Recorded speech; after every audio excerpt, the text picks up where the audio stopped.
Hello mga ga, subukan po natin yung ating bagong recipe ngayon ng ating pandesal. Ito'y napakabango at malutong yung ibabaw at syempre masarap. At alam nyo ba, kahit may cheese ito ay mura lang po yung bintahan natin dito. Sa 5 piso mo ay meron ka ng 2 piraso na cheese pandesal. At talaga namang wala itong kunat kahit na ito'y lumamig pa. Kaya wag na nating patagalin yan, kaya tara, so dito sa ating mixing bowl ay meron na po tayo ditong 500 grams ng first class flour. At half tablespoon ng ating yeast at 1 teaspoon ng bread improver. And then, mix lang po natin yan at gawa lang po tayo dito ng parang wheel sa gitna dahil dito na po natin ilagay yung ating 1/3 cup ng light brown sugar at yung 1/4 cup ng mantika. At 1 teaspoon ng iodized salt at maglagay tayo dito ng 1/3 cup ng powdered milk. At maglagay tayo dito ng 1 cup lang na tubig. At tunawin muna natin yung ating mga dry ingredients bago po natin unti-unting basain dito yung ating harina. Siguraduhin lang po natin na tunaw po yung ating mga dry ingredients para hindi din magaspang yung ating dough. Dito sa ating harina, kung walang first class flour ay pwede talaga dito gumamit ng all-purpose na harina. At lagyan lang po natin ito ng 1/4 cup na margarine. Kung walang margarine ay pwede ditong gumamit ng shortening. At mikos-mikusin lang po natin or masahin lang po natin ito ng mabuti. At ito na po yung pinakatampok sa ating pandesal ngayon. Lagyan po natin ito ng 1/2 cup na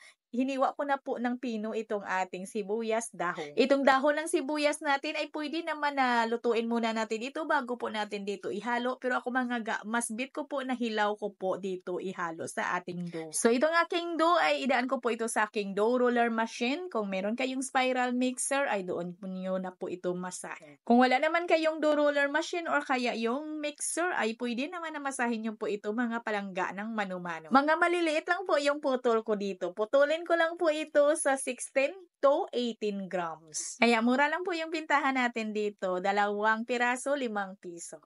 At pagkatapos po natin yang putulin lahat ay pwede na po natin yan agad lagyan ng palaman. Dito meron po tayong kiso at hiniwa ko lang po ito ng mga maliliit lang. At meron na din tayo ditong bread powder o yung mga toasted po natin na tinapay na dinurog po natin ng pino at saka sinala. Ito po yung homemade na breadcrumbs po natin.